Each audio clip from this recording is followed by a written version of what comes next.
Good evening. Let's call this meeting to order. This is the second legislative budget hearing for the Champaign County Board. It's Tuesday, August 29th, 2017. The time is 6:03. Roll call, please. Alex. Anderson. Clemens. Court. Cruz. Esri. Here. Hurtado. Goss. Here.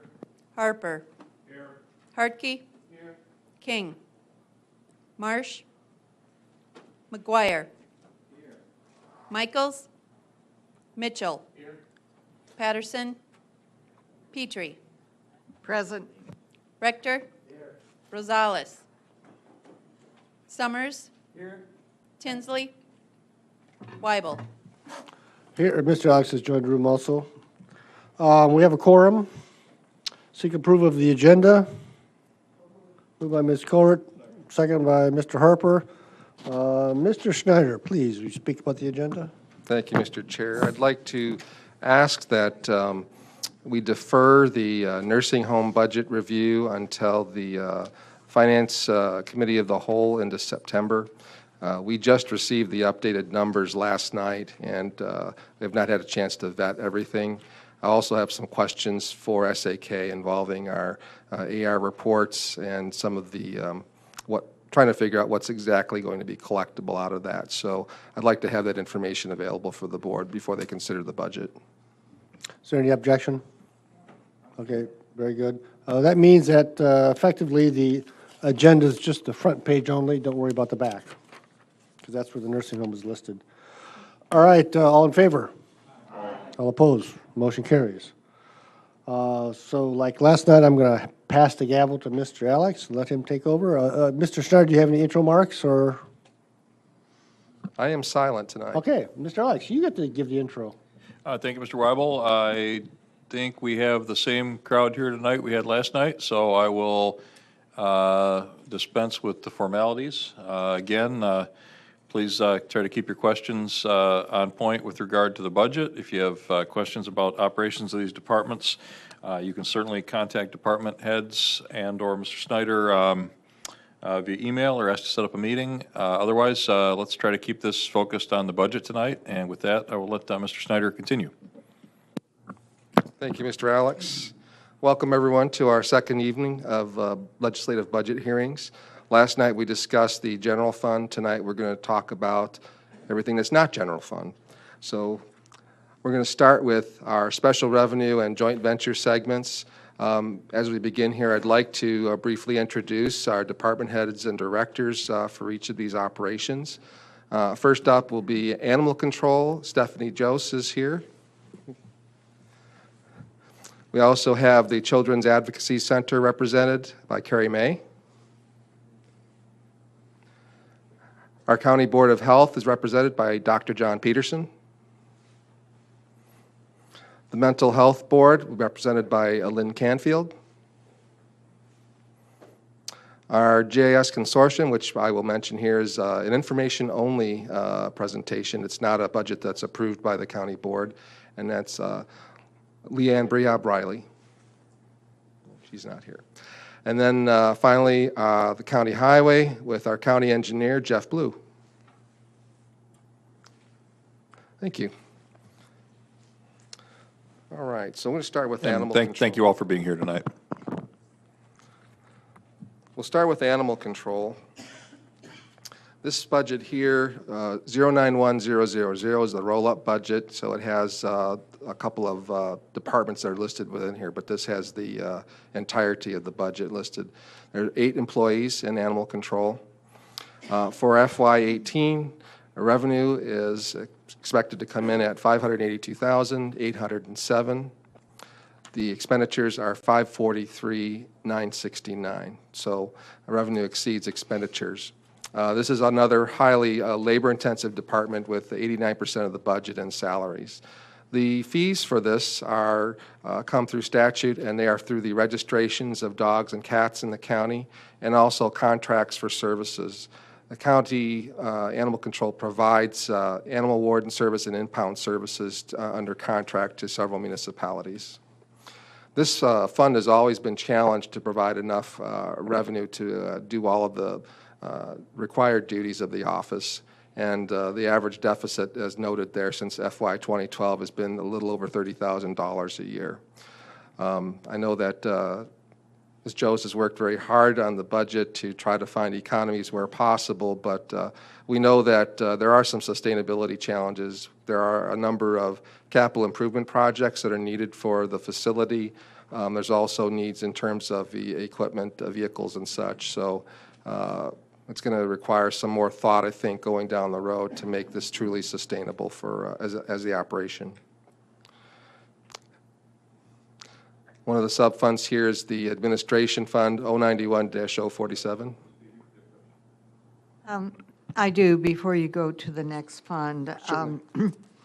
I was aware, and I see in the budget that a number of the smaller communities are no longer participating with animal control. And if Ms. Jost doesn't mind my asking, how much pressure is that putting on you all financially? And do you see more following that pattern, or do you think it's stabilized?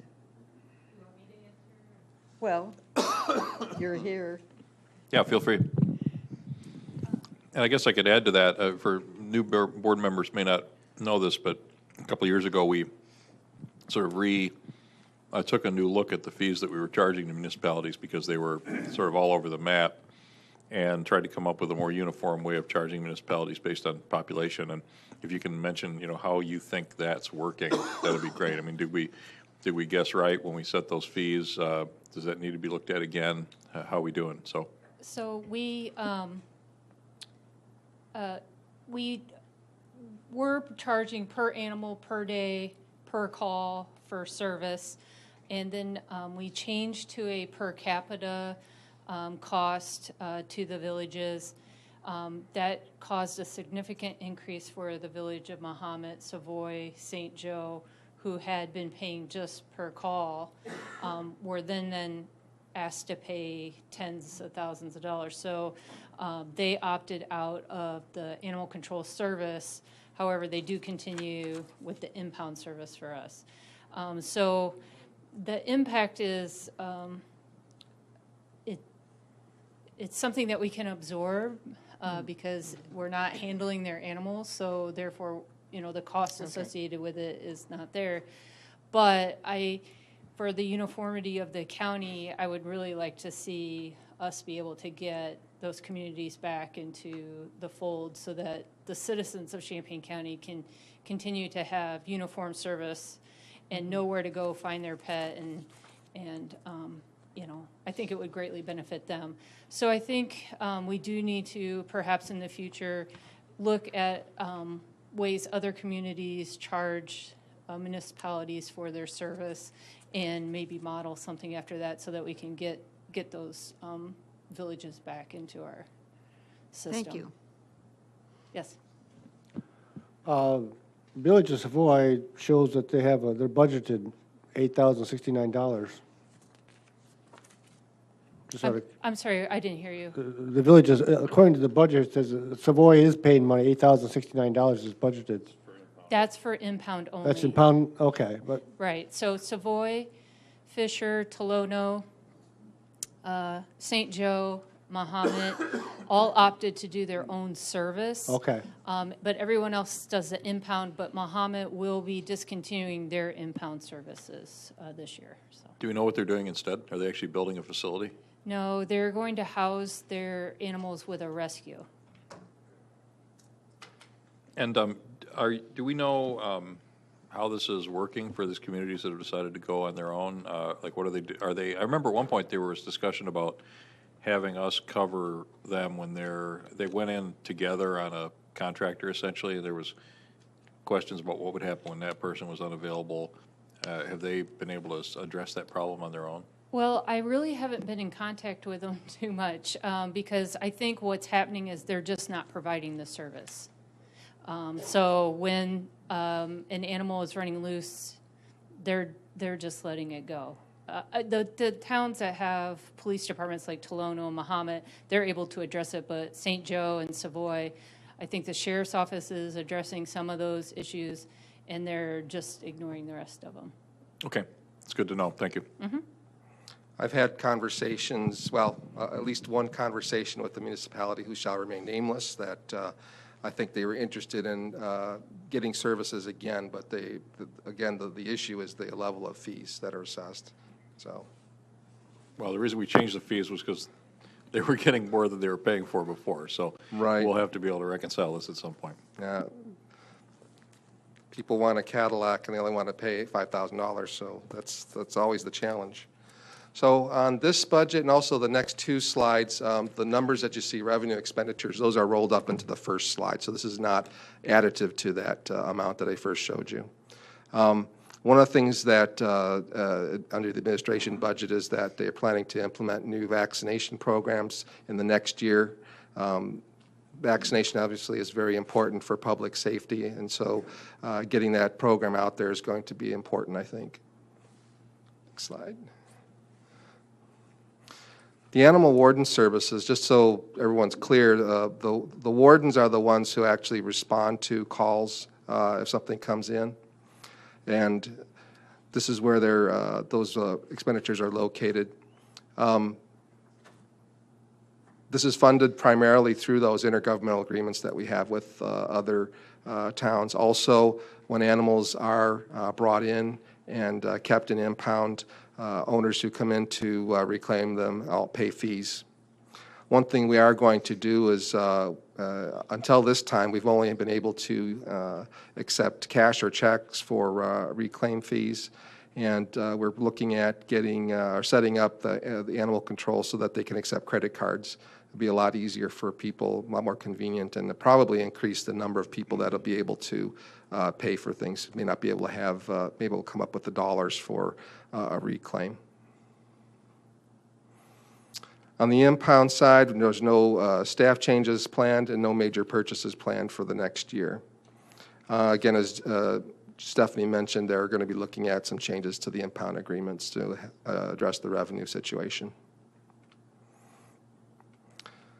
Next, we're moving on to the State's Attorney's Office and the Children's Advocacy Center, Fund 679179.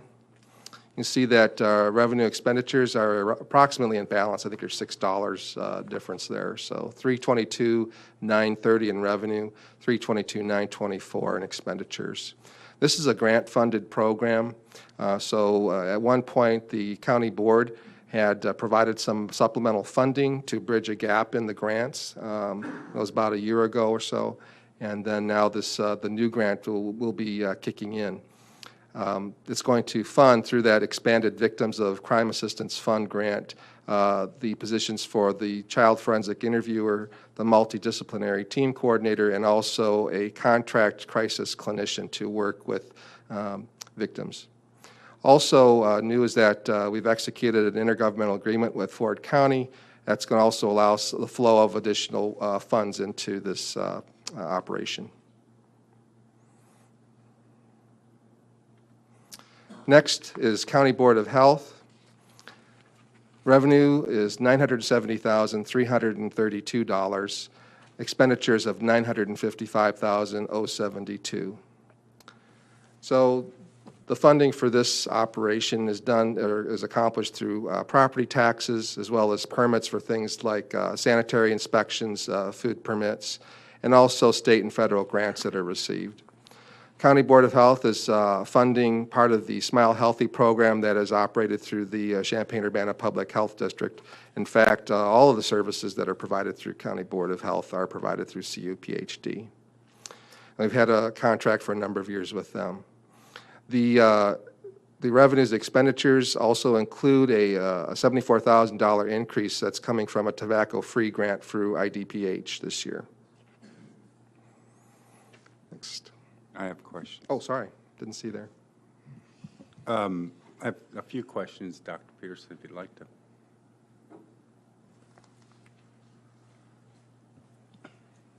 I knew I wasn't going to get away with nothing.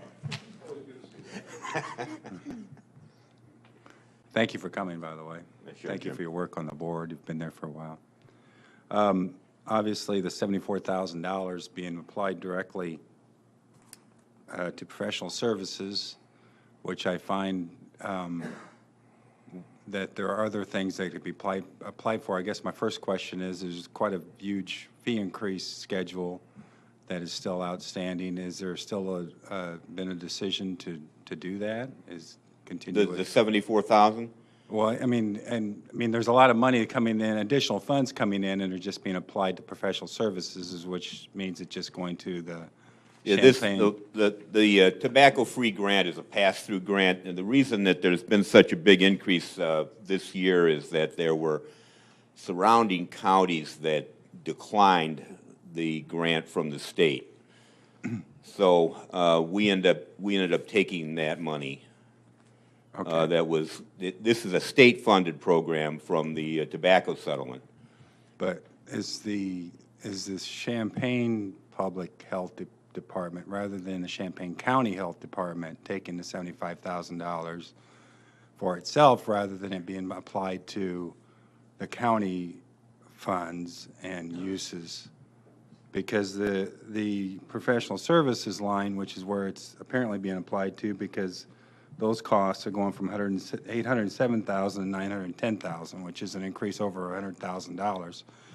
And those costs, which is apparently just a percentage of what the costs are for the county, and I'm not sure that all the services provided or associated with those costs are provided to the county itself. It's just a percentage cost of what the costs are for Champaign-Urbana. But should all that money be spent on that professional services line, and any additional $30,000?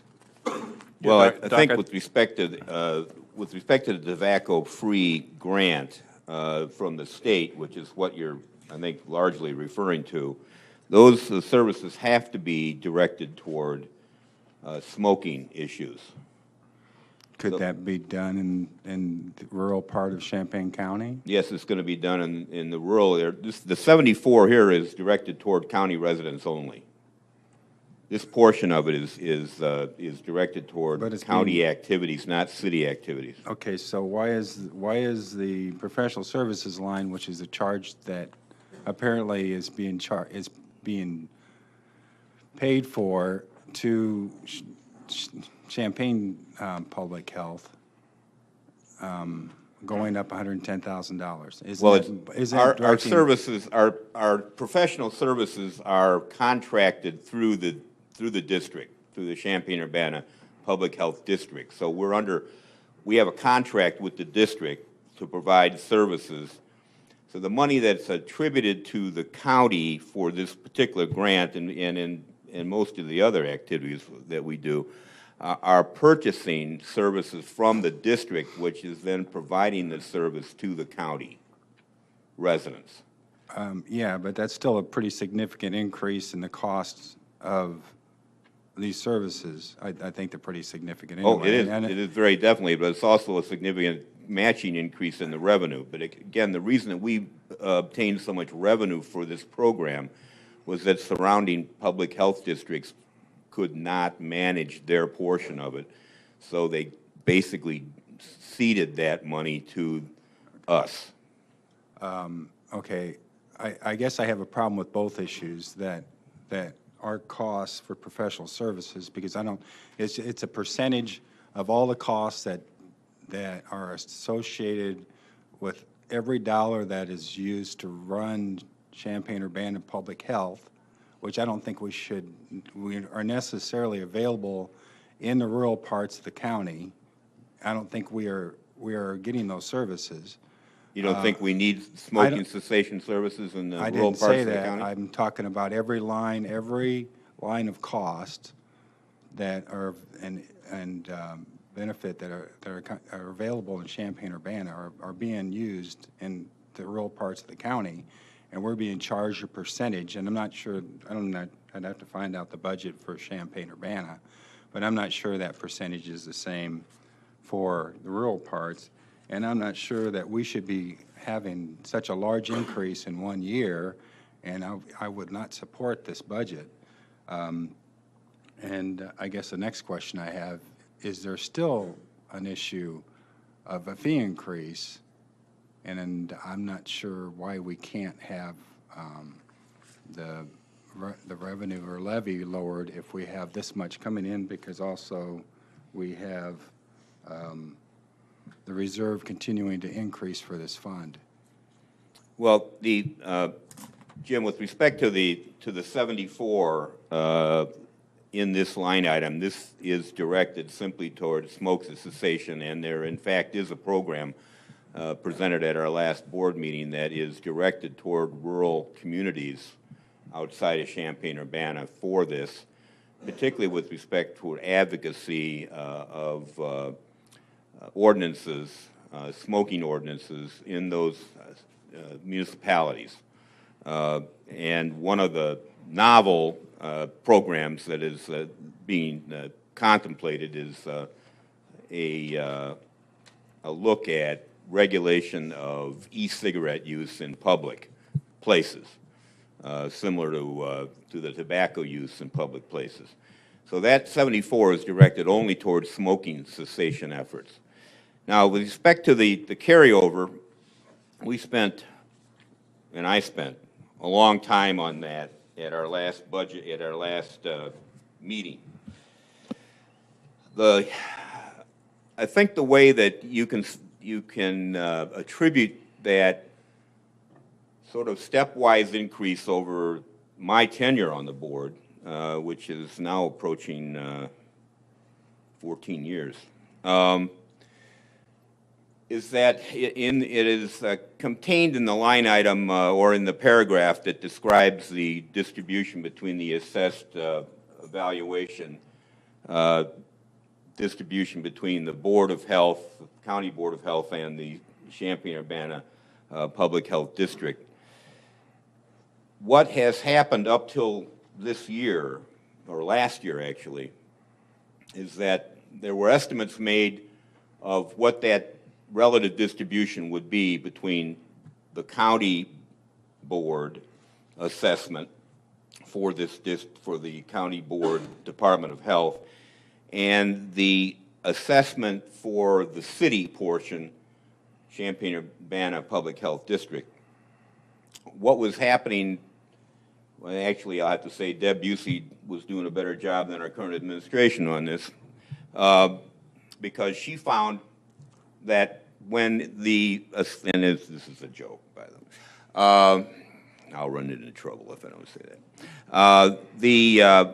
At the end of the year, when the final distribution between the county and the city, the relative property tax distribution was accounted and mandated, certified, we ended up with typically about $15,000 more than we had estimated in our original budget. We didn't redistribute that money. We put that into carryover. Now, as detailed in the budget document here, that distribution, that relative advantage that we had, reversed last year. And it's difficult to say whether that's going to continue. So what that means is that there was more assessed valuation attributed to the cities, the incorporated cities of Champaign-Urbana than there was to the county for the first time in about 8 years. That's how our carryover increased. And it is, at this point, a relatively healthy carryover. What a group of us have discussed informally and are going to discuss more formally is an issue that Representative Clemens brought to the restaurant inspection issues and the proposal that we had to, over a matter of years, begin to capture a higher percentage of the costs of that program in the county than we currently are capturing. We have not increased those fees in 20 years, and they are not paying for themselves by a fairly large margin. And the point that he made, which I think is a good point, is that there is some disdain, or disdain probably is the word, that there seems to be some significant lead time in getting final approval for new enterprises or for relooks at deficiencies in some of the county restaurant facilities. And I think the board takes that seriously. There's been, at times, reports that we have 4 to 6 months lead time before final approval is given. That's a staffing issue. And what we need, I think, to look at is if we're going to come to you for approval on fee increases, that we also need to come to you with proposals to reduce that lead time. And I think that's going to take a little bit of that carryover to do that. Now, if you were to take a look simply at budgeting a full-time person to take up that lead time, we don't really need a full-time person for that, but we do need at least a 50% time person. We would wipe that, if we put a full-time person in there, just simply add in another person, we would wipe that carryover excess out in less than 3 years. So we need to take a look at fee increases as well as service increases. What other counties have done and what this department has done at times is to bring in an experienced investigator, experienced reviewer who is willing to work part-time, who's in semi-retirement.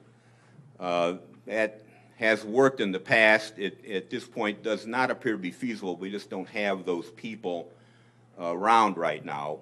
That doesn't mean that we wouldn't be able to find them if we put some real effort into it, but we basically need a part-time person or a part-time, full-time equivalent that would spend the rest of the time in the district to speed that process up.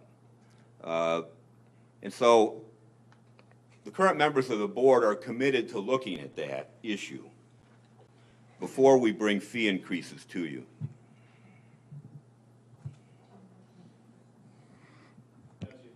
Sorry, that's okay.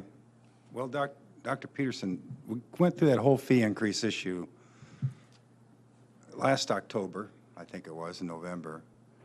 And many of us on the board watched it go through 2 or 3 months. I spoke to you about it. Many of us discussed the issue of it taking so long to get inspections done in the county. And I've known of 2 or 3 people in the last 4 or 5 months that have come to me and been told, well, it should take 45 days or a month to get inspections. And these were inspections of restaurants that were restaurants in the past. And they were just turning over the restaurants. It shouldn't have taken them that long, and it took them 2 months.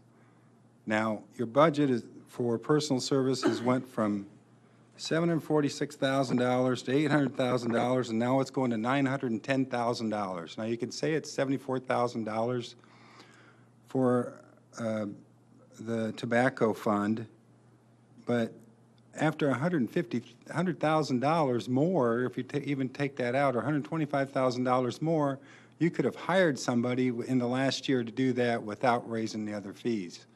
I'm not sure why there's a misconnect here on the fact that we're not serving us very well as a county board when you're on the inspections, except that someone over there is not trying to do the job because they're not interested in doing it. They have the money, you have the money, and have had the money. Just do the job. We're tired of hearing the complaints. All right, if I can step in here, Jim, you're on this board, right? He was. He's. Are you on the board? Who's the county representative to that? Okay, well, Bradley is. and it seems like this is something that needs to be addressed at these meetings, so I hope that we are working on this. I had a couple questions for you. I'm sorry, Mr. Goss, go ahead. Okay, I'll be quick. I guess to get sort of Jim's question, I look at this and I see the professional services going up going up by $103,000. I understand $74,000 of that is this. We got this grant, we're passing that through, and the services that we're buying from CUPHD related to the smoking program are going to be used for the county. That's fine. It's a What's the- pass-through. What's the other 30,000? More or less. Salary inflation, I believe, and pension. Okay, so existing staff, it's not additional services, No, it's basically not just additional charging more for the. Not additional service. And that's something that's coming back at us from CUPHD in terms of their saying, this is what we need to pay for what they're providing. Yes. Okay. And then with regard to the inspections, and the timelines on these inspections, we don't have inspectors. I mean, we buy this service from CUPHD. Correct. Does it take, I mean, what are we, you said I'm sorry, the numbers escape me, but 4 to 6 months. Does it take 4 to 6 months for the same services to be provided in the city? No. And what's the difference? I mean, we're supposed to be buying the same service we're getting from the city, right? I think there's a legitimate complaint there. Okay, I mean, that's, I mean, if we can't have it both ways, right? Either we're using CUPHD because we think they're doing a good job with the city and we want to pay them because they're doing a better job than we could do on our own, or we could do a better job on our own. If we're paying them for all this stuff, I understand where these guys are coming from. It seems like we ought to be getting, whether the guy picks up the phone from Sedoris or whether the guy picks up the phone from downtown Champaign, it's the same inspector who's going to go show up, right? So they ought to get the same service. Again, I think there's a legitimate complaint there. There certainly is some, when you do the analysis, there's the issue of travel and the like that makes those costs somewhat higher for the county than for the city. The city doesn't have to travel very far when these inspections are done. But when I heard, and I had not been aware of this delay, when I heard that delay, I think this is something that the board wants to address. I would hope so. I mean, we're their biggest customer essentially, right? So, I mean, we're paying them for the service, and we could try to do this on our own, and I have a feeling I think would you be would have a extremely real hard time non-cost doing that on effective your for own. us to do that on our own, which is the reason we did it this way in the first place. These but- are certified folks. I mean, they're professional, require state and federal certification. They're relatively expensive to buy.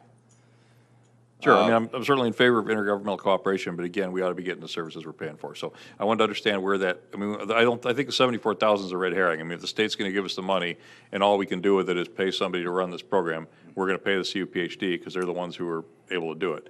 But the other 30,000 was what caught my eye, and I think maybe caught the eye of other board members here. So that's again, a moderate increase, I mean, what was the? Well, it's a sorry, little what over was the- 3%, frankly. I mean, Is it's that, okay, outside that's, of the okay, so grant. that is kind of within what we might expect to see in terms of increase based on healthcare costs or based on salaries, but, okay, I think we've had a good discussion here, and I hope we hear more about that. I think we're kind of verging on the edge of the budget issue, but, I mean, this is cause for concern if it's taken, months to get something done in the county that takes weeks to do in the city.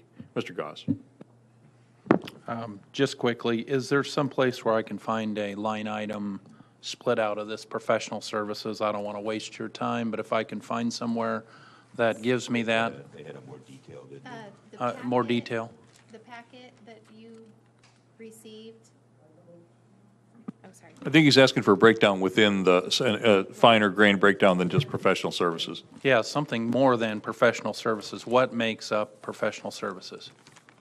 Is that in the, It's in the packet that says the Champaign County FY 2018 draft budget. So, oh, I thought my microphone was on. You want? This packet that was distributed? No, that's not going to be online. But do you have this packet? Okay. would that be in is the CUPHD budget online? I'm not sure if the CUPHD budget is online, actually. Pius, you may know. It should be. It's up for 30 days notice, so it should be online. I haven't looked, but we voted to put it up. Okay, yeah, Jim, can you work with Tammy? I mean, I'm sure we can drill into those numbers. They're a public agency. We should be able to find every dime they're spending, so. Yeah, Ms. Petrie. So the budget proposals, got it, it's in there. I'm a little disappointed to hear that you've just recently become aware of this lag time on restaurant inspections. We've been hearing about this for years. That's number one.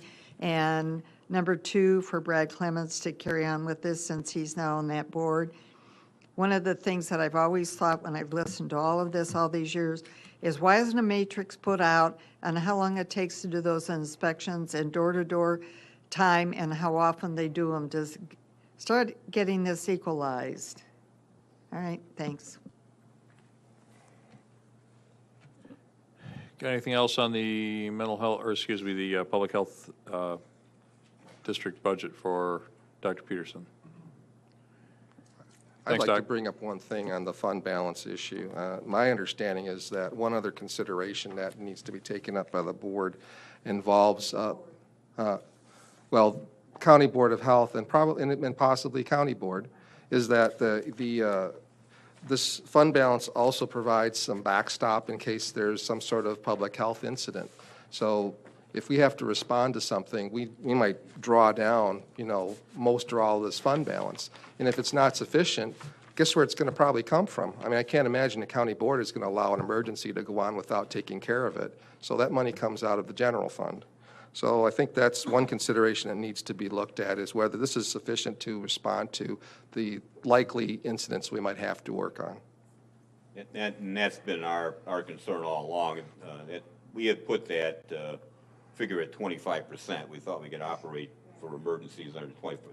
Now it's gotten above that, and again, it's gotten above that through the assessed valuation differential that we could not budget at the start of the fiscal year, but within a couple of months of the end of it, when the treasurer put the final figures down, we found that going into the carryover.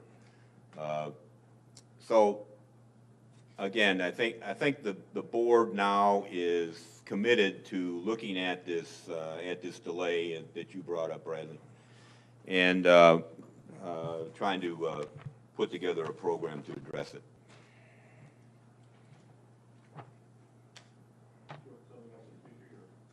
No, I agree totally. Thanks a lot. Thanks.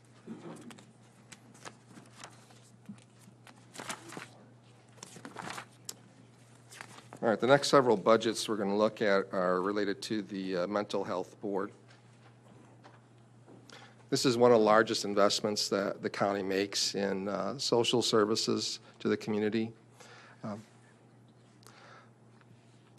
The first fund here is 090-053, which is the operating fund.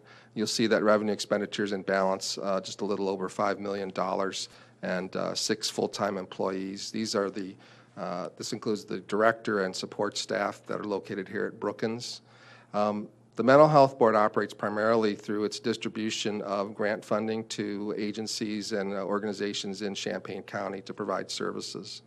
So on the budget highlights, there's a little over $650,000 that's going to be provided for services supports for persons with intellectual and developmental disabilities. The Mental Health Board Operating Fund provides half of the $100,000 that's provided to the CILA project. The CILA stands for Community Integrated Living Arrangements, and we'll talk about that in a moment. There's also $585,000 to support the system of care in the county, and also another $152,000 that goes to anti-violence initiatives, including their support for the Community Coalition. In total, the criminal justice and behavioral health services are $1.75 million per year.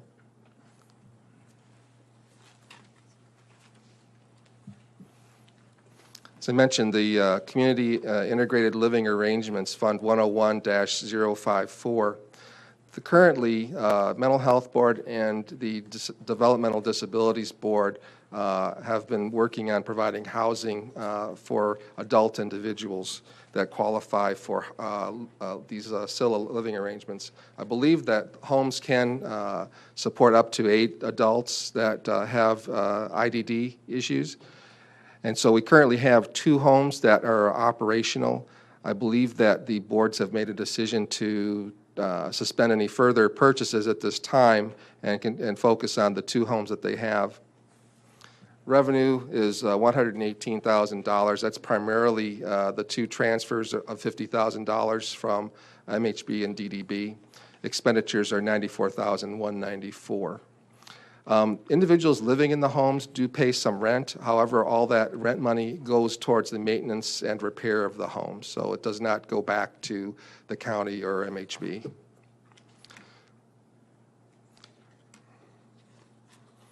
The next fund here is the other major portion of the Mental Health Board, which is Developmental Disabilities, Fund 108-050.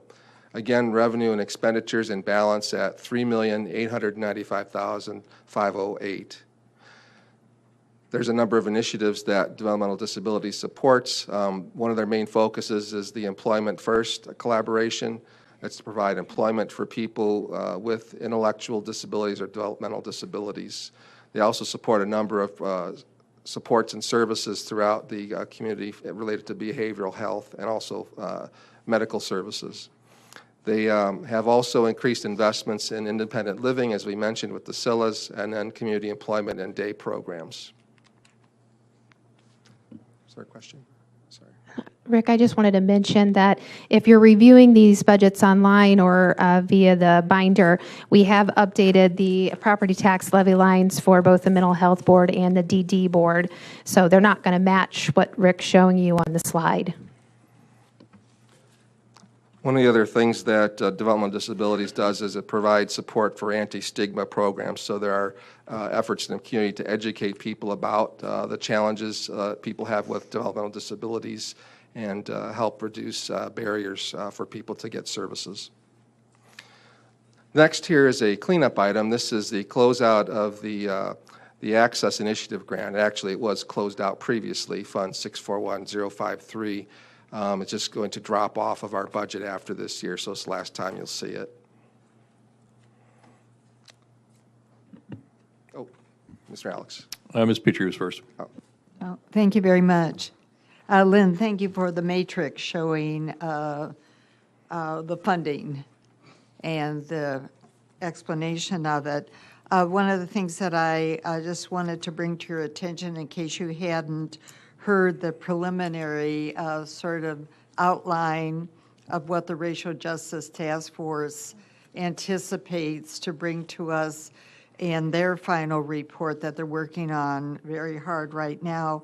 And as I listened to Ryan talk about some of their points that they're focusing on, I'm hearing a huge overlap with a lot of the things from the Mental Health Board, and I hope when their report becomes final that maybe you and the Mental Health Board and that group that worked on that, or representatives of that group, can sit down and talk about things in relationship to, as you go forward with your call for proposals for the next round.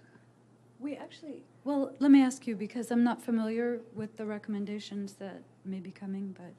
Well, I don't want you to get the idea that they're etched in stone, but they Right, just and- sort of laid a groundwork. And I don't mean to quiz you about what they might be, but I do have a question for you. One of the things that we need to accomplish during 2018, and we might even start it. Lynn, could you speak a little Sorry, closer to the microphone? we might There even you go. start this during 2017 because we can, and we think maybe we should.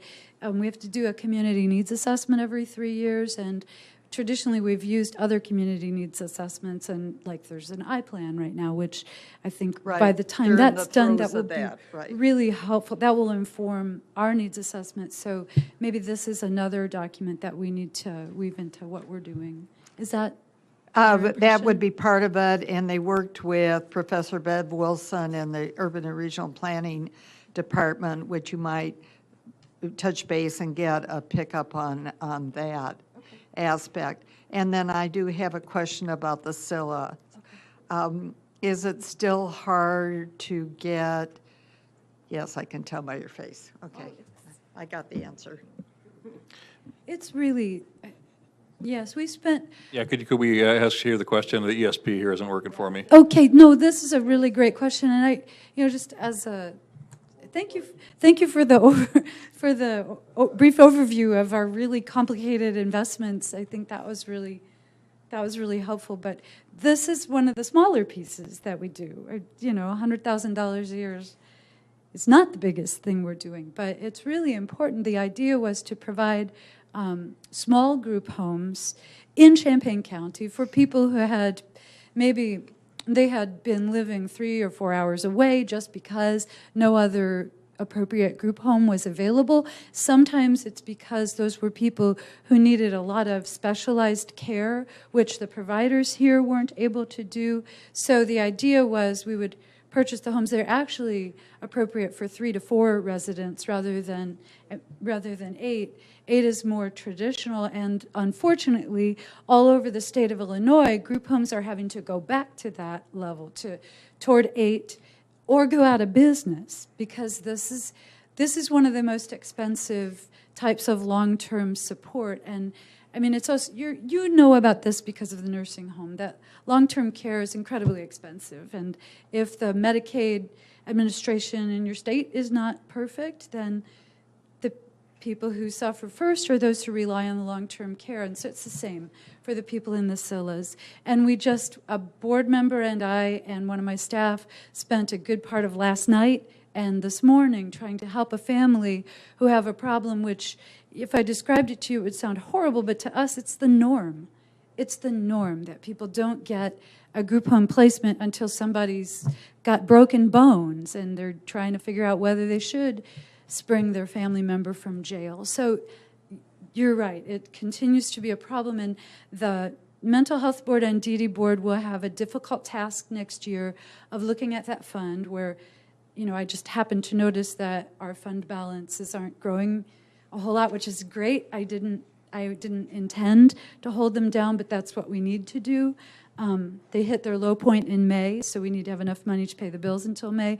But that CILA fund balance did grow, and it's also, we have more revenue than expenditure, so they need to look at that fund and maybe talk about whether to put less money into it or to pay it off faster or to purchase another home.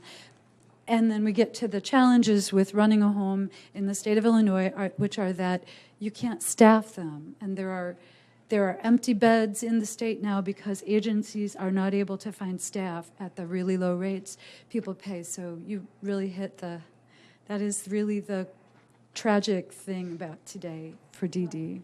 I'm sorry to hear that it's still the case, but thanks for the report. Okay, thank you. And sorry I'm not brief. Also, regarding the matrix, it isn't very easy to read, so it's also available online, and you can blow it up. And there's another matrix, which is referenced in the budget narratives. It's a link to our website, and if you go to that, instead of these brief summaries, you'll actually see the deliverables in the contracts that we are engaging with the agencies. You see all of the deliverables. So it's a deeper read, but it might be more interesting to you. Lynn, could you speak a little bit to the merger of Prairie Center and Rosecrans in terms of what impact you think that may have on either cost or availability of services that are being provided by the Mental Health Board? I had a conversation this morning with the director of Prairie Center, and she shared that it, may have been a little earlier announcement than she was ready for, and that to get the merger done by January 1st is going to be a challenge. There's a lot to it, but the one positive is that those agencies do serve many of the same people, and it will become easier for those people to integrate their care, and that'll be really important. We have, the Mental Health Board has a lot of programs, a lot of contracts with each of those. I think that there are a couple of programs which we may be able to consolidate and lower the cost of those contracts if they do re-engage in those contracts next year. And there might, this year we had, both agencies were applying for kind of the same stuff, so that won't happen, which will be nice. But So you think from a budget standpoint, it's probably, or from a cost of service and availability of service standpoint, it's probably a positive? Yes. For the taxpayers? Yes. Okay, good, that's good to hear. Anybody else for the Mental Health Board and Ms. Canfield? Thank you. I just want to take a quick moment to recognize Lynn. This is her first full-year budget that she's worked on. Last year, she was just coming into her own with the Mental Health Board, and I think it was probably a very stressful time for you. But one of the things I want to mention too is that one of the strides I think she's made with the Mental Health Board is that it is in the area of transparency. They have developed a website that has all of the contracts related to all the grants that they provide, so that anybody in the public, on the board, whomever wants to learn about these grants, they can go and see what services are providing, who's providing them, how much it's cost, and all the details related to these things. So I think it's a great improvement, and I appreciate that. Thank you, Rick. We are we're working on some more tools like that and along the same lines. So thank you for saying that matters. That makes me feel happy. I'd also like to add that during most of that time, she put the budget together, she did not have a financial person in her office. That person left at the end of December. And so it wasn't until recently she hired somebody. So pretty much she put this budget together by herself, except for the final touches. I did. We have the Mental Health Board and the DD Board each approved a draft of this budget, which had less revenue. So they will be looking at revised versions that'll look like yours in at their September 20th meetings. And in that, they ask for a whole lot more information too, so that's available in their board packet. Thank you, Lynn. Next, we're moving on to our GIS consortium. As many of you know, Champaign County participates with 7 entities in a consortium to deliver geographic information services. I think this is a really good example of intergovernmental cooperation and how entities can save money by not duplicating resources and having everything in one expert organization. So this is the roll-up budget for that. It's Fund 850-000, revenue of $665,439, expenditures of $658,685 with 6 full-time employees. I understand Leanne is here now, so we didn't get a chance to introduce her, but Leanne Briab-Riley is the Director of GIS Consortium. Welcome. So GIS is used in a lot of ways. It supports a lot of public sector operations, and also is very important for private sector to have access to this geographic information. So basically, it provides information about the parcels within the county, the relationship to roads and other facilities that are used by the public. They provide centralized address management. This is also information that's used by our emergency management agency and also by METCAD for 911 responders. So it's a very important activity that occurs in the GIS consortium. This year there was a 2.5% increase in the membership fees to pay for increases in personnel costs and also some technology upgrades. This is just another departmental budget within the consortium. It contains the operations and administration expenditures.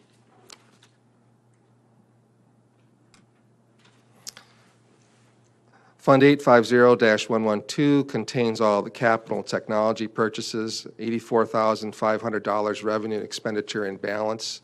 The major thing that is going on this year is the deployment of the cloud backup. We had mentioned last night with the general fund overview that the county was pursuing backup and archival services in the cloud through Microsoft Azure, and GIS is one of the first entities that will be using this, so our first deployment. Fund 850672 is to cover the costs of aerial photography. This is done every 3 years. So this fund is used to accumulate contributions from all the members so that we don't have to pay one big bill every 3 years. So we accumulate funds here, and then our next project will be, I believe, in FY 2020, since we just finished the last one in last year, or this year, excuse me.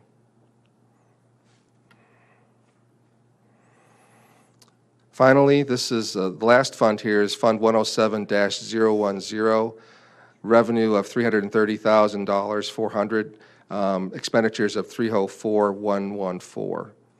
Now, this is another sinking fund that's used to accumulate GIS fees on recorded documents. So it includes the county's contribution to the consortium, so that money comes from here, gets sent out. And also, it is also where we accumulate some of our own funds for this and pays for software licenses for some of the other departments that use it, including the Planning and Zoning Group and Supervisor of Assessments and Clerk's Office. Any questions on the GIS consortium? I'll say the same thing I say every year, which is this is one of those intergovernmental cooperation situations that actually really does benefit everybody. You know, this consortium provides information that's used from everybody from the, the city of Champaign down to the sanitary district. And this is a case of if each of these governmental agencies and even private sector entities had to have their own systems, they would be paying a lot more than we're paying to have this done centrally. So again, keep up the good work, and let's hope we can keep this a success. Yeah, this is a great example for the purposes also of coordinating information. If you imagine that if all the cities of Champaign and Urbana and the university all had to keep track of their geographic information and then coordinate that so that all the map overlays would line up, it would be a huge problem technically. And having all of this combined in one consortium makes it a much better process. Yeah, this is one of the things we're doing right. Yeah. Next several budgets are related to County Highway. This is the main fund for County Highway, Fund 083060. Revenue is $3,669,593. Expenditures are in balance at $3,668,972 with 20 full-time employees. That includes the highway maintainers, the engineers, and also our county engineer. There are some increasing costs this year for some of the equipment acquisition projects, and also some of our fuel costs have increased.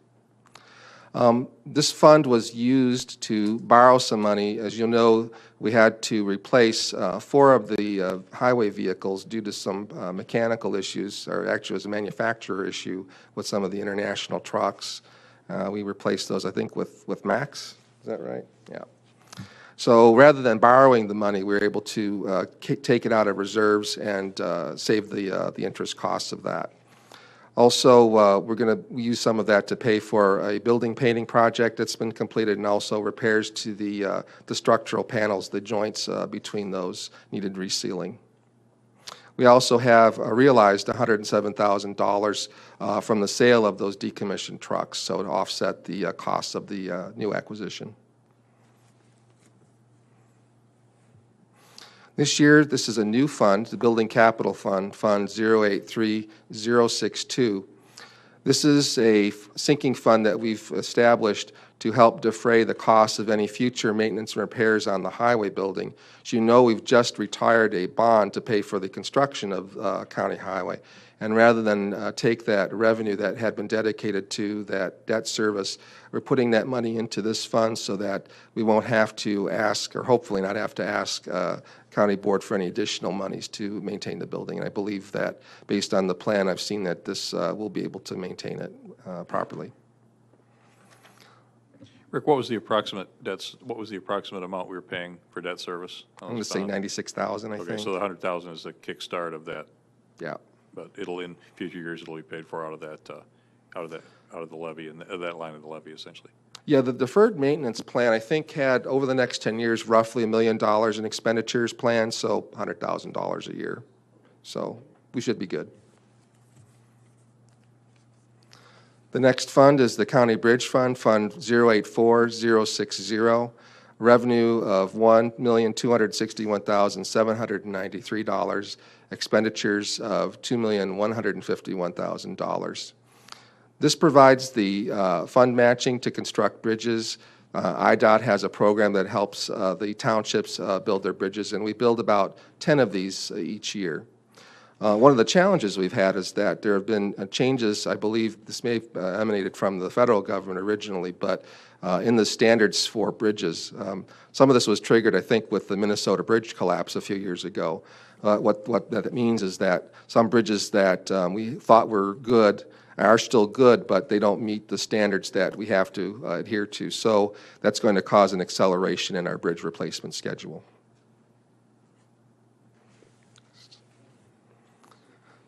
Next fund, Motor Fuel Tax Fund, Fund 085060. Revenue is $2,688,619. expenditures, $1,849,191.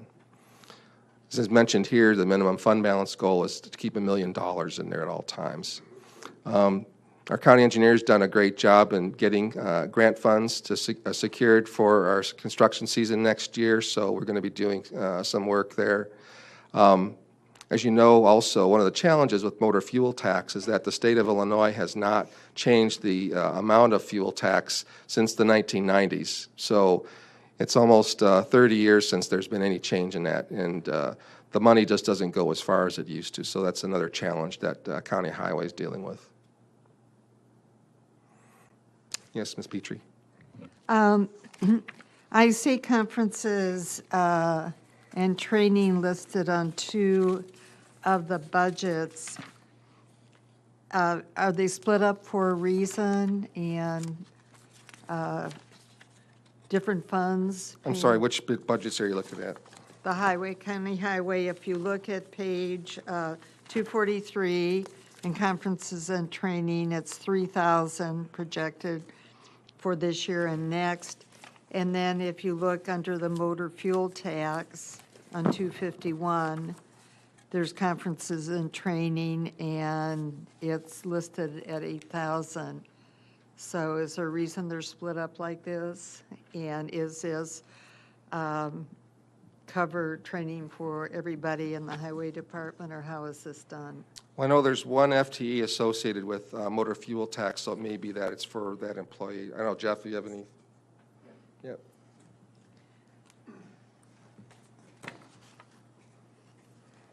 Motor fuel tax funds can only be expended for things that are in the motor fuel tax law.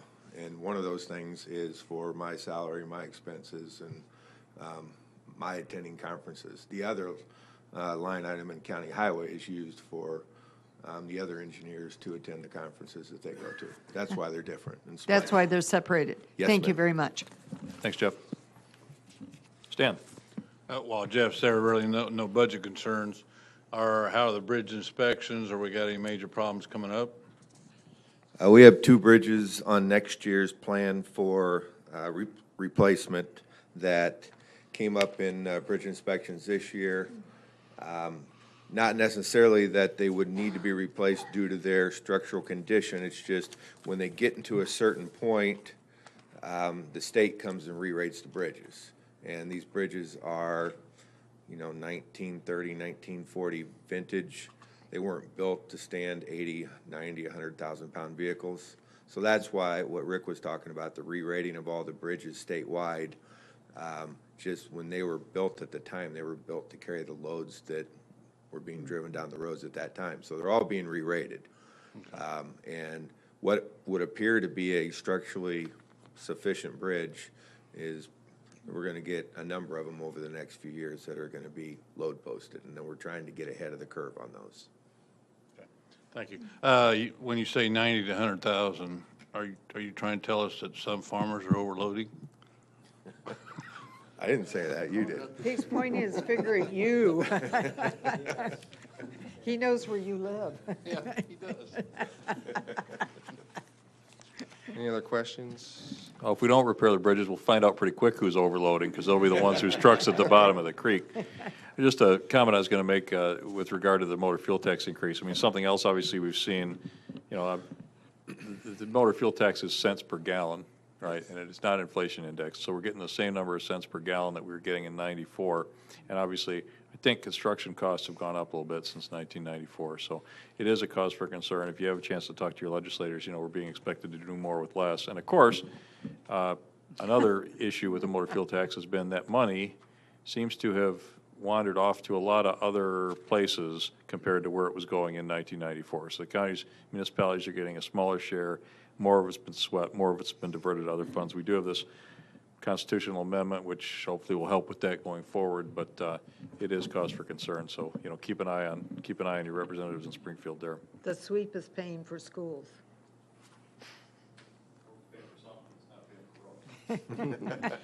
Thanks, Jeff. You bet. The last fund here for County Highway is the Federal Aid Matching Fund, Fund 103-060. Revenue is $99,904. Expenditure is $350,000. This is the fund that provides matching monies for any Federal Highway Administration grants, or project awards, I should say. For many years, the county board had lowered the property tax rate that provides revenue for this to a very minimal level. And in the 2014 budget, as pointed out here, we reallocated some of levy growth to be able to provide some additional monies for this. So this is used to accumulate funds, so when projects come up, they're able to get the matching money. In this case, this $350,000 is going to be used next year for the County Road 13 project. That's 300. This was the latest project after they did the Dewey Fisher Road. So, all right, I think that's it. Any questions on that? No. All right. At this point, we're going to move on to the Regional Planning Commission budgets. I'd like to introduce two very important people. Many of you know Betty Murphy, who has been the interim director of RPC for a long time, and she's done a great job. I'm also happy to introduce to you tonight the new CEO of the Regional Planning Commission, Delitzo Sulamoyo, comes to us from a very impressive background in Springfield, working on a lot of social issues, and we're very happy to have him as part of the county. So with that, I'm going to turn over the microphone to Delitzo and Betty. Thank you both for being here tonight.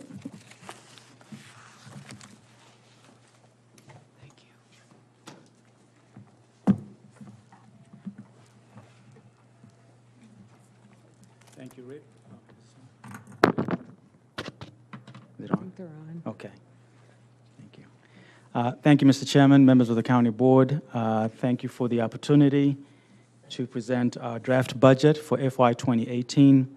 And what I thought I would do before we get into the various funds that consist of our budget, I just wanted to lay out the environment that our agency and probably many other organizations are facing as we look at the outlook in terms of our federal budget as well as the state budget, and then we'll get into the specific funds. At the state level, I think one of our biggest challenges is always ensuring that the low-income home energy assistance program, which we use to assist households that have low income to assist them with their utilities. That fund at the state level, especially during these very challenging budget times, has been subject to fund sweeps. And I'm very happy to report to you that in working with others throughout the state, as the General Assembly was deliberating over the FY 2018 budget, we were able to ensure that in the bill that ended up becoming law, that particular fund was exempted from any fund sweeps that would have resulted in funds going towards assisting the state to pay towards the backlog of bills that have been accumulating over the years. So we're very happy that at least for FY 2018, that particular fund will be intact for the rest of the budget. As far as the federal budget, which you may be aware of, but I just wanted to bring your attention to some very important programs that are under the Regional Planning Commission. In the White House's proposed FY 2018 budget, some of our key programs have been proposed to be zeroed out. The Low-Income Home Energy Assistance Program at the federal level has been proposed to be zeroed out. That is normally at the federal level, it's about $3.3 billion in the president's budget. That's been proposed for a zero. The good thing is we do have bipartisan support for that, so we're hopeful that when Congress returns, that those funds, as they complete the budget, that those funds will not be eliminated. The Community Services Block Grant Fund, which allows us to do various things in the community, that fund has also been proposed for elimination in the president's budget. It does have bipartisan support, so we're also hopeful that those funds will at least be restored in the final analysis. Last two, weatherization. It's a small program that we operate, but nonetheless, that also has been proposed to be zeroed out. And then finally, the Head Start program, which we're going to get into the various funds, that the proposal, at least from the White House, is to cut it by $85 million, which was the increase that Congress appropriated in the FY 2017 budget. The only reason I share this with you is because we're not projecting any growth in our FY 2018 budget. If anything, we're hoping for stability. And so, with that said, we'll go through the various funds that make up our budget at the Regional Planning Commission. Yes. Thank you for that report. It is disarming, obviously. Do you have any sense of a level of success to forestall or reduce some of what is going to be taken away from any of those programs you mentioned? So there are, I think with all these various programs that I've referenced in my remarks, there are various efforts at the national level, various coalitions that are working together in engaging members of Congress by providing outcomes and the impact that the elimination of these programs or the reduction in funding would have on specific residents in their constituents. So, yes, thank you. Thank you. So the total agency budget for FY 2018 for the Regional Planning Commission, we are looking at a revenue of $26 million, $81,722. That will represent about 228 staff, with expenditures of about $25,950,958. So our agency budget accommodates 5 funds. These include about 100 various contracts that the agency uses to operate 8 specific program areas. Our budget, 88% of our total budget consists of state and federal funds. So based on the outlook that I shared with the county board, we are anticipating staffing levels to remain stable in our FY 2018 budget. And again, I talked about the high degree of uncertainty, but we're very hopeful that in the final analysis, Congress will restore or ensure that these funds are kept intact. First fund, which is Fund 075, this is our general operating fund. The revenue for this general operating fund is $13,977,172, with expenditures just slightly under at $13,890,000. Again, limited potential growth in FY 2018. It does include $400,000 in new federal and state grant funding that we have been able to receive in the current budget year. And those funds consist of primarily funding that we've received from the Illinois Department of Transportation. There's a grant that we received for sustainable neighborhoods, another one to work on the Rantoul Transportation Plan. There's another grant that we received that integrates transportation to develop the integration of transportation and land use modeling. We have a few other funds from the Champaign County Mental Health Board that we have received at our agency. A small grant from Ameren, the regulated utility in our area, for $25,000. And then we also did get preschool for all expansion, which is for state funding for our Head Start program for about $470,000. And then earlier this year, we also did receive an increase from the Illinois State Board of Education towards our Workforce and Innovation Program in the amount of $500,000. So that, wait a minute, is it $500,000? Okay. Right, that's in the workforce fund. That's in the Workforce Fund. Yes. Yes. Can you just briefly, 1 sentence, 2 sentence, what are stable neighborhoods? And what's the purpose of this money and how's it to be used? Under the staffing? This one here. Sustainable neighborhoods. So that's a contract that we received, that Rita and our staff, our transportation engineer, received from IDOT, and that is to assess the transportation possibilities in specific targeted areas. It's a 2-year program. Each year, the total grant is $218,000 over 2 years, and I could get you the specific neighborhoods and the specific data. Yes. It's a new initiative, but I can get you that information. The one other thing I wanted to highlight in our general operating fund is that our administrative costs are less than 8% for the total agency budget. This is important to note because the federal administrative threshold is about 15%. 15. And the state is about 18 or 20%. 20. So this makes us very competitive as an agency. As we seek other funding, the fact that we keep our administrative costs at less than 8%, it makes us very competitive as we seek other resources to enhance our mission as a Regional Planning Commission. Fund 104, which is the Early Childhood Fund. This primarily, the revenue for this, we're anticipating $8.7 million with expenditures roughly around $8.750 million.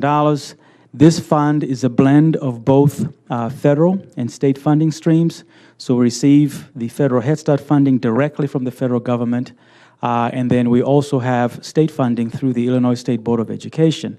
This allows our agency to provide comprehensive full-day child development services to over 576 families throughout the Champaign County area.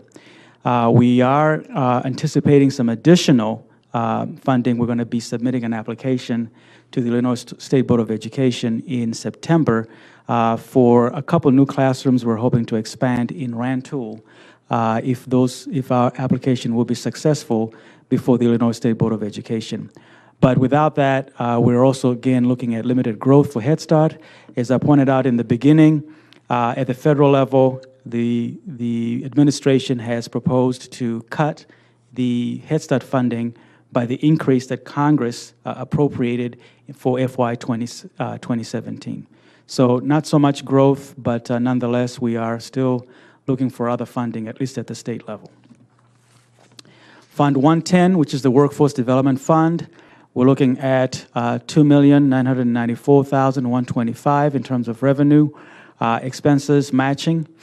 This includes a federal allocation of about $500,000 for full implementation of the Workforce Investment and Opportunity Act, or also known as WIOA, and we do operate a one-stop delivery system. This helps us to provide support provide workforce development and experiential training, and to assist our businesses as they're looking to fill various positions within their own businesses. And so we do work with individuals that are income eligible. We train them, we provide them various resources so they can be employable and remain employed throughout our county. Actually, four counties that we serve with these resources. If Betty or you can maybe give me a summary on how many people are being serviced and the effectiveness, not just numbers. I want to know results of this expenditure. Thanks. We will get that We'll get that to information you. to you. Yep. Absolutely. Next fund, Fund 475, which is our Economic Development Fund.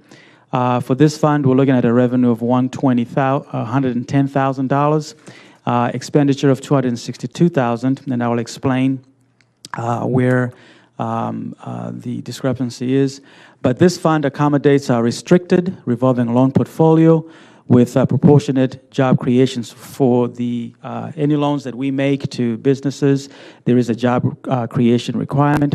This helps us to improve economic conditions, and we're hoping to generate an increase in our loan demand so that we can help businesses throughout our area. We're anticipating a disbursement of over $500,000 in new commercial lending in FY 2018.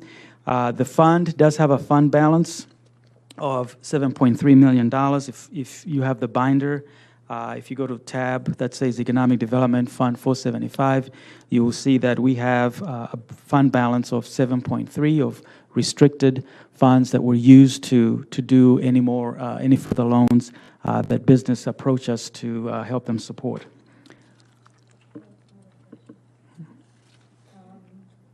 Again, just send this to me, but the bad debt right now is listed at 140,000. Is that about usual? Is this unusual? I know there's always been bad debt. I learned that when I was Yeah. sitting on the RPC. You know, we've had some loans. But I don't know if this is on a cosign waive or what. on It's that. fairly cyclical. Is it? And we wrote off a number of loans since 2008, as you know. Right. And so I always budget a little bit in the event that we have a bad loan, just to accommodate that possibility. And again, as Delizzo mentioned, we have a $7 million fund balance that we'd like to get out and use for economic development loans in our community. And we're hoping with improving economic conditions that there will be increased demand for small business loans. So that's what that money is for. So it has to have a proportionate job creation, and so we're really hopeful that we can get more money out this year. I believe I'm technically the county board's representative on that board, and since I was reappointed with the election of the new board chair, I am not aware of us having had a meeting. Am I correct? Is this on the Regional Planning Commission or the No, the block Loan grant, Committee? The loan committee, BG block grant, small business loan committees. I mean, it's just, it seems like, and I was in that role several years ago, and it just seemed, it's been very hard to give away this money. It's very hard to give away this money. And again, the intent on these funds is to provide gap financing to a small business. So we work in partnership with all of the commercial banks in town. We have relationships with them. We have relationships with the EDC, the Chamber of Commerce. So, you know, we try to partner with private banks to make these loans more desirable and to frankly encourage business expansion or new startups. So, you know, we're trying to have more flexible, you know, employment demands on these funds just to get the money on the street, because that's what this is intended for. And it just helps our community in so many other ways. Yeah, absolutely. No, it's a great program, and it's frustrating to me that we've had so little luck getting companies to take advantage of it. So hopefully, I'm happy to hear that you're talking about ways to maybe raise the profile of this, or try to get some more applicants in. Yeah, and I think since I've been new on the job, I've been making my rounds, attended the EDC meeting, met with the chamber and various other businesses, so that if they're not aware that we have these resources at the agency, that they would be aware, and we can, you know, work with businesses to help them. Yep. Thank you. The other fund is Fund 474, which is our USDA loan program. For this fund, we are anticipating a revenue of $210,000, expenditures of $53,500. This is the Intermediary Revolving Loan Program, or the IRP. This helps us to provide low-interest loans in rural areas with populations of less than 25,000 individuals.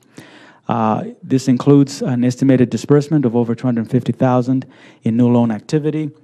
And again, even for that, we do have a fund balance of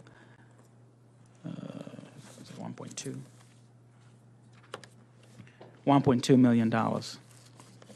And just to add to that, the USDA provided the first capital injection into this program, I think, a year and a half ago. And that initial amount was $750,000, and we've already gone through that, and we're ready to apply, and we'll take back to the county board for your review and approval for a second round.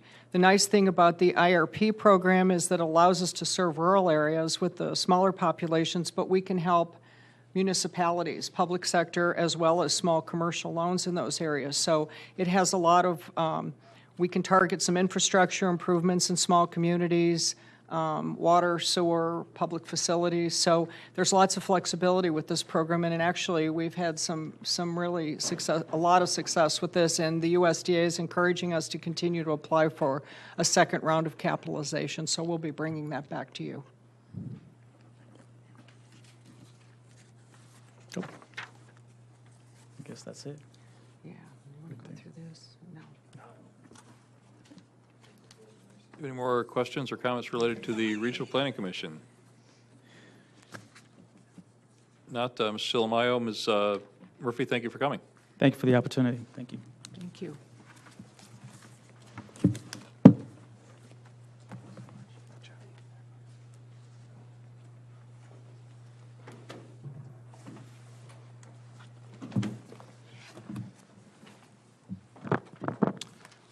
right, so that's gonna conclude our review of all the county operational budgets. The remainder of the budgets to be reviewed this evening will be debt service, internal service funds, and other capital project funds. So I don't know if anyone's interested in a break. This might be a good time to take one. Otherwise, we can just continue on if you wish.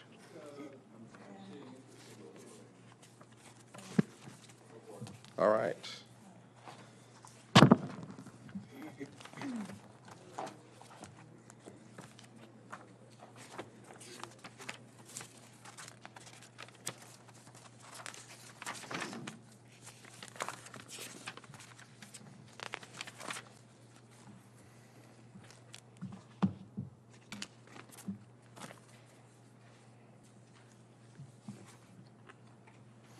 All right, so this next fund here is the Solid Waste Management Fund, Fund 676011. Revenue, $44,017. Expenditures, $51,350. One of the major changes that's going to impact this fund and actually affect entities statewide is that there was passage of the Consumer Electronics Recycling Act. So that's going to change how the residential electronics collection is going to occur statewide. In this year, we're going to be partnering with other government agencies to figure out what the best options are moving forward based on expected improvements in the statewide collection program. I think there's actually, I'm trying to see here. Pardon me? Yes, there is a collection event coming up this year yet. I was trying to say, I think there was some additional revenue coming in for this also. Is that right? There was a little bit of an increase in revenue, Yeah. I believe. I thought there was something related to the legislation. I was trying to remember if that was in here.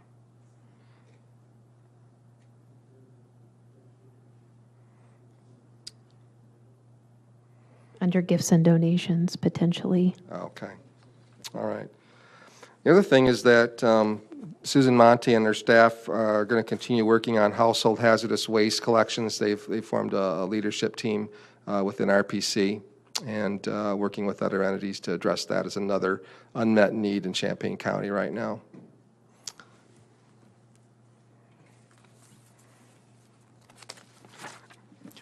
Rick, can we dig in a little bit to this Consumer Electronic Recycling Act? What's the impact of that on us? Excuse me.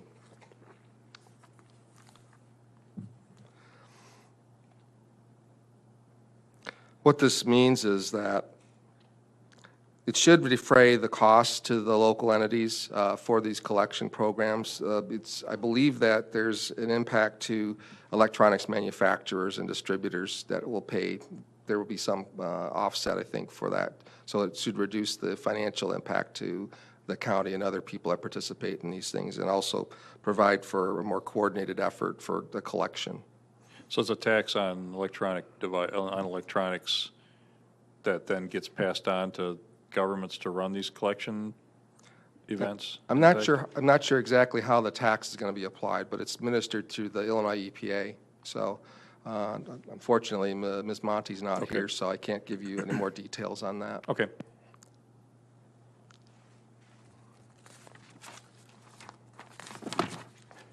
Next fund, Courts Construction Fund, Fund 303-010. This was a fund that was originally created for the construction of the new courthouse in downtown Urbana. There's only revenue of $250. There is actually effectively no additional revenue coming into this fund. There are expenditures, and this fund will eventually be depleted as new projects are completed. We have $220,000 allocated to this. The expenditures will be decided by the Facilities Committee, working in cooperation with Dana Brenner, our Facilities Director. And we have a number of projects that have been identified on the Facilities Action Plan related to the courthouse. This money won't be enough to fund one of the major projects coming up, which will be a roof replacement. That's estimated to be about a $1.5 million project. But that's not needed for, it's not in the next couple years. It'd probably be within 5 years, I'd say. But there are other smaller projects that'll need to be completed. Are you aware that the Richmond Estate is probably going to give us like a $400,000? Is that going to be for this fund, or do you know where that would go? I wasn't aware of that. Well, you don't know. She passed away a couple weeks ago. Okay. That just reminded me of that. I had heard about it, I forgot that was there, though. So we're due to get some money whenever the estate is reconciled.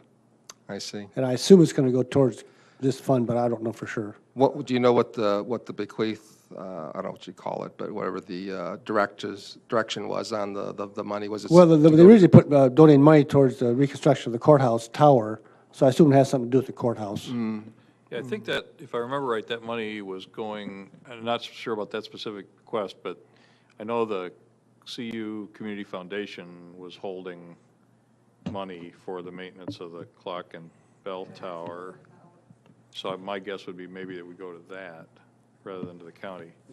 No, it's coming to the county, actually. Oh, okay. So we'll find out I sooner or assume it would later. be probably earmarked for maintenance of the clock and bell tower, because that's what they gave the money for in the first place.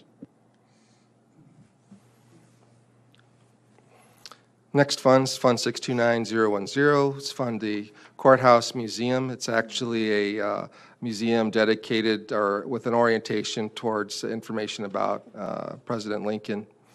There's a whopping revenue of $12 this year, so there won't be a lot going on. One thing that we are contemplating is that I've been informed that a private individual has indicated that they would like to fund a bicentennial-related project for the courthouse, which is to obtain a framed photograph that was taken of President Lincoln shortly before he left Springfield for Washington, so basically the last time he was there. And it's a fairly well-known photograph.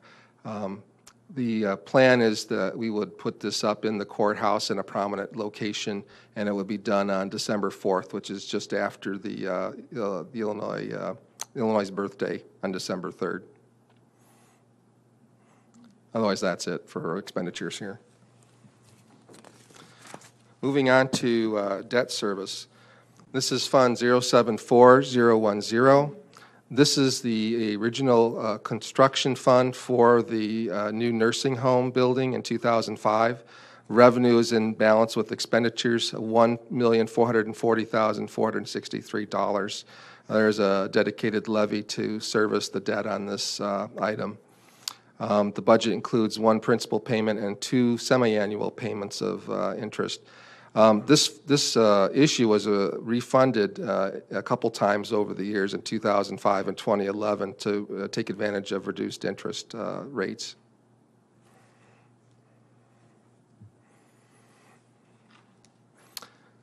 County Highway Debt Service Fund 350010, zero revenue and expenditure.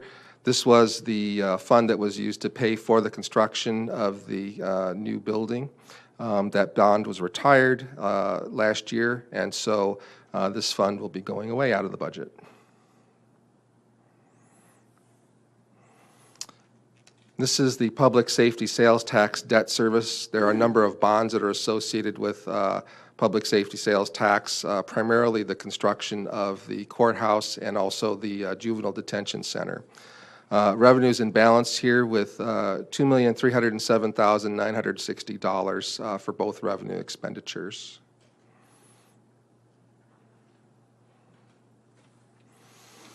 All right, so we just have a few more things remaining.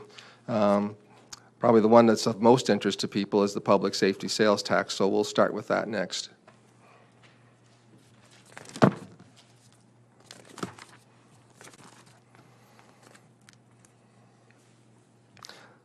Under Illinois statute, the county is allowed to, with the approval of the voters, implement a quarter-cent tax. These taxes can be related to facilities, to public safety, or to transportation improvements. So Champaign County some time ago implemented or received approval from the voters to implement a quarter-cent tax. That applies to pretty much all items except for things like registered vehicles in the county. That accounts for a slight difference with our other quarter-cent revenue. So One of the changes will be here, let me go back to the revenue expenditure here. Revenue is $4,674,440. Expenditures of $4,689,440. Most of, or about half the money is going to be transferred out. A substantial portion, $2.3 million, will go to debt service. One additional change that's been made because of legislative changes is that we will be paying to the Department of Revenue a 2% surcharge on our collections to cover their costs. That amounts to $96,000 for fiscal year 2018. That will also have an impact in this fiscal year, half that amount for the period from July through December. This tax money has statutory restrictions as to what it can be spent on. Currently, we fund justice technology, meaning computer systems at the courthouse, our JANO system, debt service.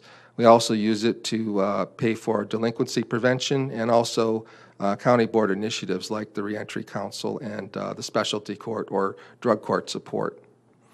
We're planning to be transferring money to the Capital Asset Replacement Fund because we know that we're going to move forward on our ERP replacement plan this year. We also have some certain facilities needs that are going to need to be funded. Also, we've been informed that the Youth Assessment Center is going to need to relocate. It's currently housed in a building owned by Champaign Unit 4. Because of their planned projects for facilities, they are asking for that space back. So YAC will need to find a new office. And so we've allocated $15,000 to relocation expenses. Ms. Petrie. Clarification question. Next to revenue, you have a minus 0.4%. Is that indicating that the $96,000 has been taken out of the revenue? Do we need to subtract that or not? Yes, we did. There was some growth, and there was also some loss anticipated due to the 2% collection fee. Okay, thank you. We already know that we're going to see a decrease in revenues from budget this year. Our projection's about 1.4% below that, and we're anticipating a 0.3% decrease for revenues next year.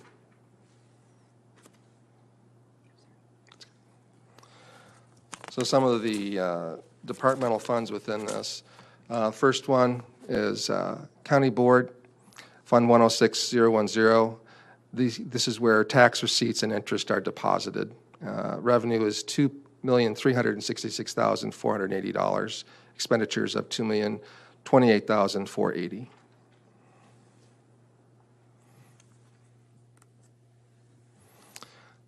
The next fund, 106-230, is for Justice Systems Technology. This is where we pay for our JANO systems. JANO is the software that's used, that runs on our AS400, and that's used to run the courts and related information systems at the courthouse. So this is paid for partly out of here and also partly out of a courts automation fund. So we were able to reduce some of the licensing costs. We got rid of some modules that we weren't using within JANO. So it's going to yield some savings and a reduction of the recurring expenses. Fund 106237 is our delinquency prevention grants line. All the money is going towards services here. This is funding the Youth Assessment Center, which is operated by the RPC for us. As I previously mentioned, we're going to have to, they're going to have to find a new space here prior to March because of the loss of that building in Champaign Unit 4.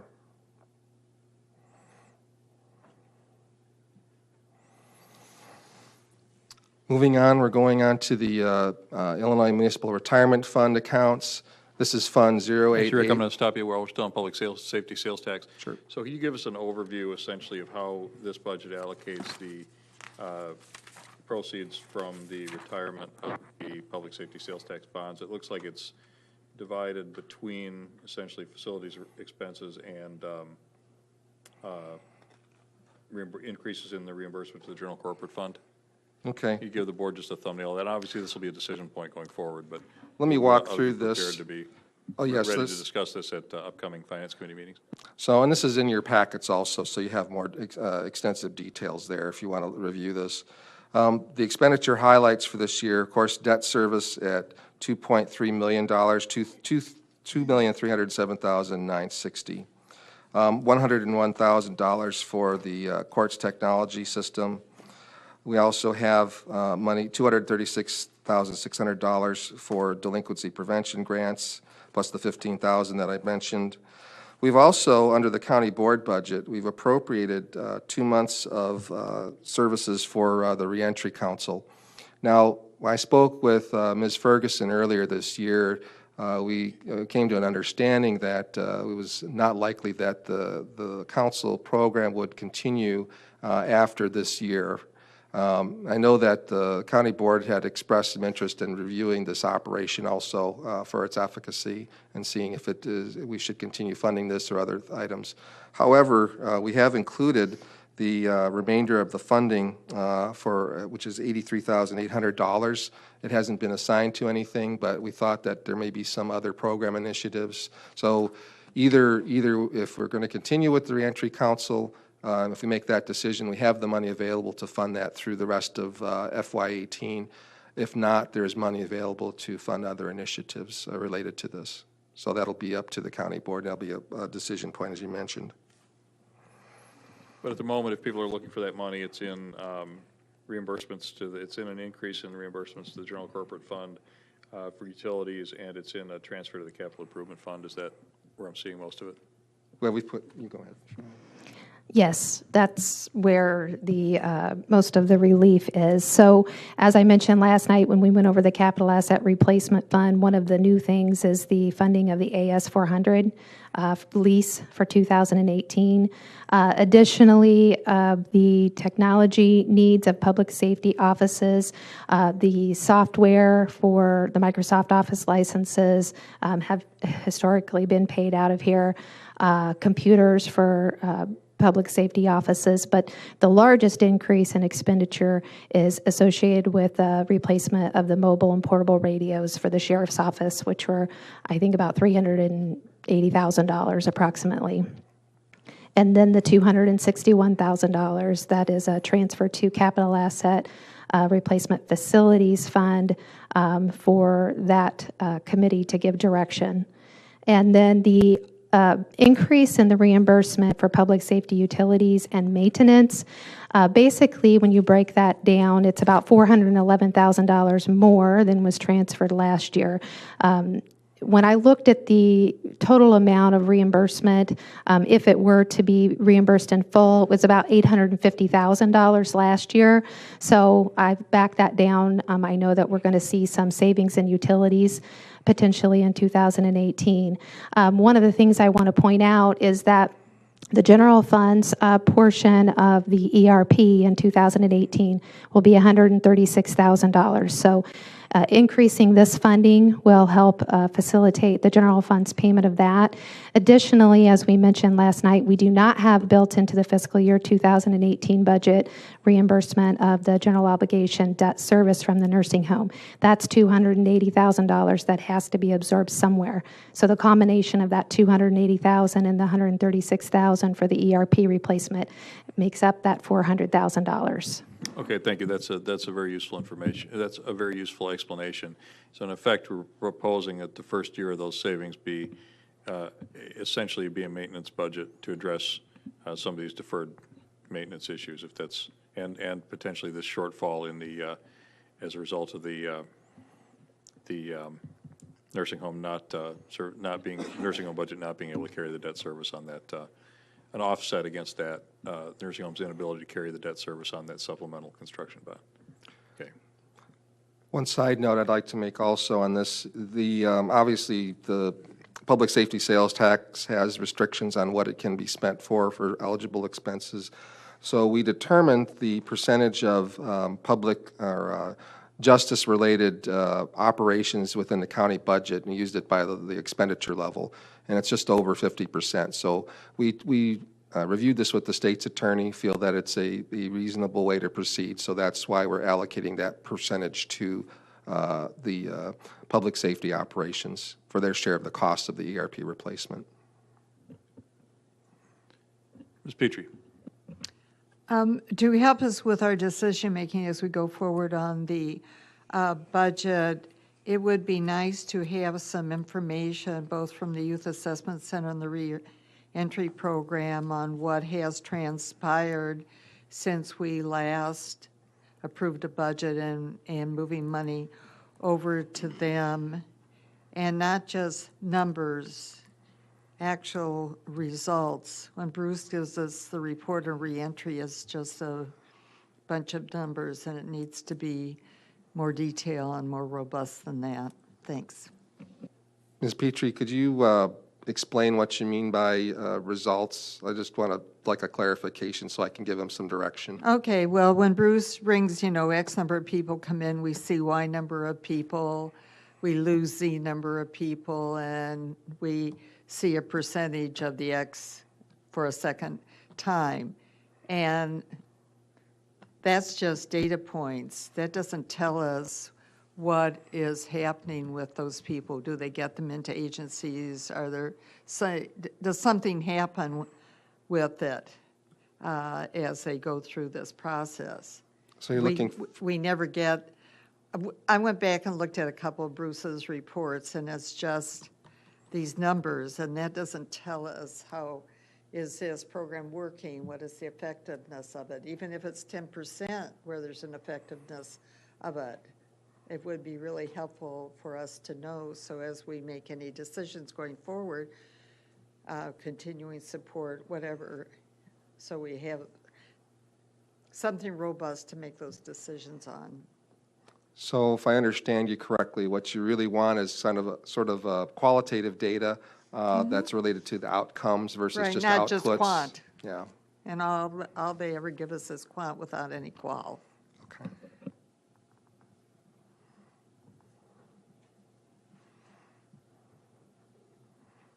Okay. Any other questions on that? Okay, we'll move on then to retirement funds. The county participates in the Illinois Municipal Retirement Fund. This is Fund 088-000. We have a property tax levy to fund this. As revenue is in balance with expenditures at $4,611,518. We will see some improvements in our rates for both the regular employees and employees participating under the Sheriff's Law Enforcement Personnel Program, or also known as SLEP. We will see an increase, however, in the elected county official rate. This is an older program, is covering a decreasing number of employees. In fact, we only have one remaining in the plan, and that employee is expected to leave the county at the end of the year. That's our treasurer, Dan Welch. So once that person leaves, what happens is normally this is calculated as a payroll percentage expense. Since that person will no longer be paying into or receiving payroll from the county, IMRF bills directly for the expenses of maintaining that program.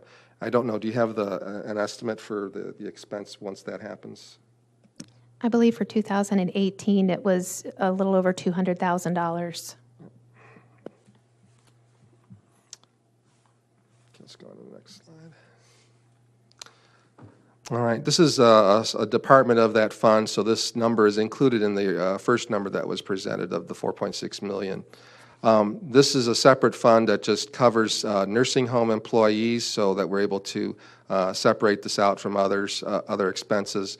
This is also money, the monies for this is, the monies for this come from the levy, that's the operating levy that's paid through property taxes. And it's been dedicated to IMRF and FICA expenses from the beginning of its inception. Next slide. This is the fund for everyone else, so everyone that's not a nursing home employee, and so this is our covers the employer portion of all our other employees. One of the things I'd like to note here, there's a lot of concern about adequate funding of pension systems, and I'm pleased to say that Champaign County is in a fairly strong position. with the retirement funding. We have a 91.7 funded ratio for our regular employee group.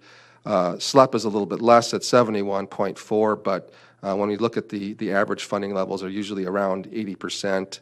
We're actually doing fairly well since the regular employee group is much larger than SLEP. Moving on, this is the roll-up for the Social Security Fund, Fund 188000. Revenue and balance with expenditures of $3,222,112. This is also paid through the levying of a property tax. Next slide. Again, we have a separation between nursing home employees and also the other employees in the county. So you can see the breakdown, and this number is also included in that original number that was just shown. And this is the remainder for general county employees. Next slide. Tort immunity tax. So this fund, Fund 076075, pays the general fund share of premium. Rick, I'm sorry to derail you. I'm running a little behind here. If I add the expenditure from the retirement fund for the IMRF fund for CCNH employees to the Social Security Fund for CCNH employees, I'm getting about $800,000. Is it different from the? No, sorry, whatever 42 plus 436 is. 925. Is that essentially what they paid this year as well? Or is that an adjustment? Is that downward adjustment based on cost savings, based on reduced rate, based on assumptions of lower census? You know how that was projected? I know, I probably goofed. We have received numbers to review from the nursing home, so these budgets will be updated as needed with the numbers that they provided us last night. Okay. And presumably, if there are fewer patients, there will be fewer staff. So I would assume this is savings. I'm just trying to understand why the number is lower than the number we've been throwing around for their annual IMRF and Social Security payroll tax contribution for the past year. Yep. And they have proposed a reduction in staff. Okay. And you indicated there'll be a reduction in IMRF rate as well. Right, just a slight Okay. decrease. So those are both interacting there. Okay, thanks.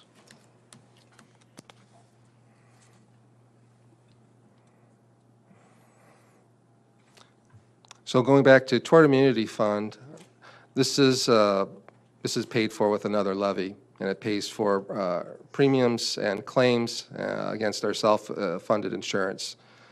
So one of the revenue is $1,622,434, expenditures $1,390,150. For a number of years, because of the restraints imposed by PTEL, there was insufficient growth to keep pace with the demands on this fund. And you see from years 2008 to 2017 that occurred. So next year, there will be, the first time in a long time, adequate growth to fully fund expenditures. This fund has a negative fund balance, and so we hope that over the next several years, if this trend continues, that we'll be able to recover and eventually get to a positive fund balance here. I believe it's still about, is it 1.3 million to the negative? Do you remember what that was? It shows improvement to just a little over $1 million deficit in 2018. That was, okay, so 1.3 was this year, I think, maybe, so, before the growth. Right. Actually, it was, I believe, 2015 was the first year that we were able to achieve some improvement in the fund balance. Okay. Instead of 2017. Mm-hmm.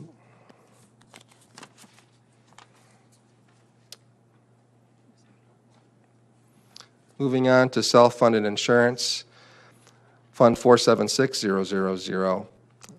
Revenue is in balance with expenditures of $2,529,890.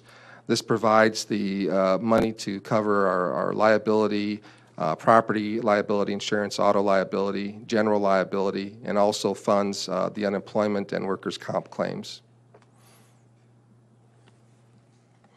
We have not yet received our premium renewal rate, so it's very likely that we'll need to update these budgets. We anticipate getting those in September.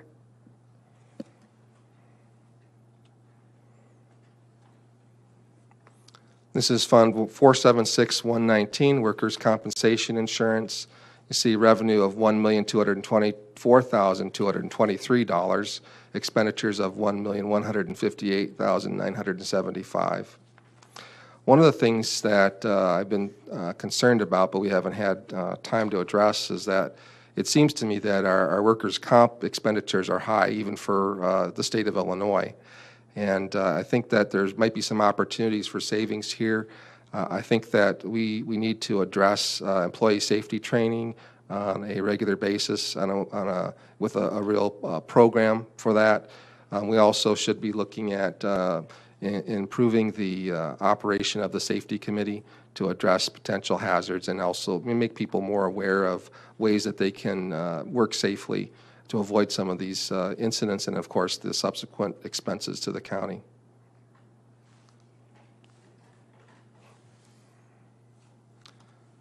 And that,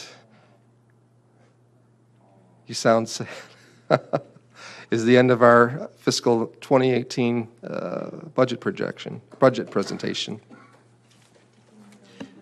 Thank you, Mr. Snyder and Ms. Ogden. Are there any other questions for the county administrator or deputy county administrator for finance? One moment, please.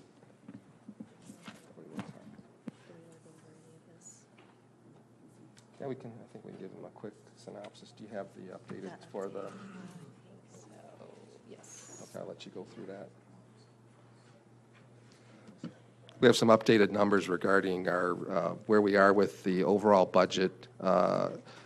We know that we started out of balance at about $827,000 at the beginning of this process, so we've been able to make some progress. So Tammy will talk a little bit about that. Okay, and if you can also talk about what our timeline is as far as when we'll be seeing and acting on decision points, that'd be great, especially for newer board members.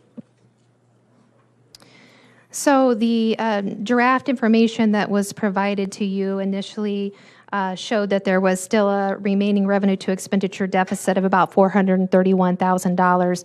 During the budget hearings, we mentioned that there'll be an increase in EMA's budget of $9,000, and also the AOIC allocation was received by the county, and that's about a $58,000 loss in revenue. So that impact brings us up closer to about a $500,000 revenue to expenditure deficit.